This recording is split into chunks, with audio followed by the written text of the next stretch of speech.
Olá, amigo do canal Botafogo Memória. Estamos aqui para seguirmos aquela série O Botafogo em General Severiano. Antes de mais nada, peço que vocês inscrevam-se no canal, no YouTube, não é? Ativem o sininho para novas notificações e deixem seu like. Aqui é a história do Botafogo na veia. Como vimos no primeiro episódio do Botafogo em General Severiano, fomos campeões em 1910, tornamos-nos o glorioso. Em 1911, numa briga que houve num jogo com a América, só recapitulando, né, um jogo com a América, o nosso jogador Abelardo Delamare foi expulso, enfim, houve uma confusão muito grande, o Botafogo se afastou da liga e logo em seguida perdeu o terreno da Rua Voluntários da Pátria, onde ele jogava, que era alugado, e o proprietário pediu. Então ficamos fora da liga, sem campo, sem sócios, praticamente o Botafogo quase que ia ser fechado, ia fechar as portas.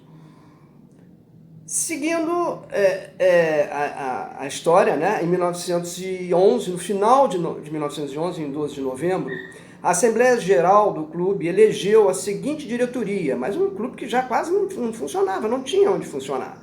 A seguinte diretoria para enfrentar as terríveis dificuldades do ano seguinte, de 1912. Para presidente foi eleito Joaquim Delamare, primeiro vice-presidente Herman Palmeira, segundo vice-presidente Emanuel Sodré, um dos garotos fundadores de 1904, secretário Augusto Fontinelli, também, tesoureiro Alfredo Chaves e capitão-geral Rui Edgar Pullen, e membros da comissão de esportes Pedro Martins da Rocha, parente, irmão de Carlito, Anselmo Mascarenhas e Luiz de Paulo e Silva. Vejam bem,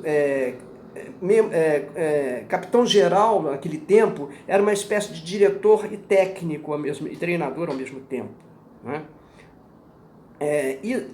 Entrando no ano de 1912, em 6 de fevereiro, o Botafogo, resolvendo enfrentar a luta, fundou a Associação de Futebol do Rio de Janeiro, com apoio de pequenos clubes, a saber, Esporte Clube Americano, Catete Futebol Clube, Germânia Futebol Clube, Internacional Esporte Clube, Paulistano Futebol Clube, esse de Petrópolis.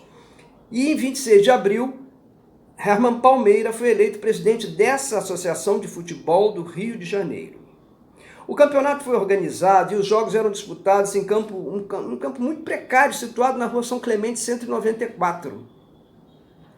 Sendo que a Associação de Futebol do Rio de Janeiro assumiu a locação do mesmo, desse terreno. O Botafogo sagrou-se campeão com 9 vitórias e 1 derrota em 10 jogos disputados, com 41 gols pró e 6 gols contra, saldo de 35 gols. Na foto, podemos ver aí que temos o troféu do campeonato de 1912, que encontra-se em nosso museu, o Centro de Memória, lá em General Severiano. Em 17 de junho de 1912, a Gazeta de Notícias noticiou ter sido assinado na Diretoria Geral de Saúde Pública o contrato de arrendamento ao Botafogo Futebol Clube de um terreno de 98 metros de frente pela Rua General Severiano e 130 metros de fundo pela Rua Barão do Rio Branco, a atual Avenida Venceslau Braz. Lembremos que Alfredo Couto foi visitar esse terreno, descobriu esse terreno na Rua General Severiano, onde só se encontravam ruínas, enfim. Então, em 17 de junho de 1912, houve um contrato de arrendamento ao Botafogo Futebol Clube. Dias após, no domingo 23 de junho de 1912, o Botafogo Futebol Clube tomava posse solene de General Severiano, com a inauguração de um mastro, onde Norman Haim hasteou a bandeira nacional. O hino nacional foi executado pela banda da fábrica de tecidos Botafogo, da qual era diretor o nosso presidente Joaquim Delamare. O Botafogo Futebol Clube pretendia inaugurar General Severiano em 7 de setembro, mas acabou não sendo possível, já que não havia dinheiro e as obras eram dificílimas, sendo necessária até dinamite para a demolição das ruínas que existiam no terreno. Entretanto, Apesar das boas perspectivas que já se apresentavam, o Botafogo continuava sobrevivendo graças a um pequeno grupo de abnegados, apesar de haver sido campeão de 12 do campeonato organizado pela Associação de Futebol do Rio de Janeiro. Chegamos a 1913 e, em 6 de março, a diretoria estudou exaustivamente a questão da construção da arquibancada social e esportiva, tarefa muito difícil, em razão, volto a dizer, das péssimas condições financeiras do clube, que vinha de um completo isolamento. Claro, ficaram todos os outros na Liga Metropolitana e o Botafogo afastou-se em apoio ao seu atleta, né, criando a Associação de Futebol do Rio de Janeiro. E assim agindo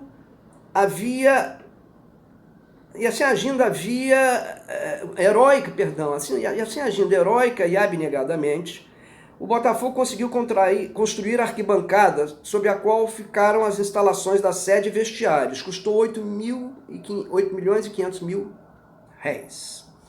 Então, o Botafogo construiu um pavilhão, uma arquibancada, de costas para hoje Avenida Lauro Sodré, né? De frente para o Pão de Açúcar, e ali eram as arquibancadas para assistir jogo, era social do clube, era tudo ali, as arquibancadas social, e na parte de baixo funcionava a parte esportiva, social e esportiva, na parte de baixo da arquibancada. Desculpe. Em 13 de maio de 1913, coube à diretoria presidida por Joaquim Delamare a glória de inaugurar General Severiano. Após concretizada a fusão da Associação de Futebol do Rio de Janeiro com a Liga Metropolitana. Então, houve a fusão dessas duas ligas, a Liga Metropolitana da qual o Botafogo se afastara, eles chegaram a um acordo, decidiram fazer a fusão dessas duas ligas, a que o Botafogo fundou e a Liga Metropolitana. O Botafogo voltou então à Liga Metropolitana de cabeça erguida, com Abelardo Delamare, aquele seu jogador pelo qual ele se bateu, né, se afastou da Liga, em sua equipe. Abelardo Delamare veio, né, em nossa equipe, o Botafogo veio sem pedir desculpas a ninguém, e com o mesmo time campeão de 1910, do qual não perdeu um único jogador.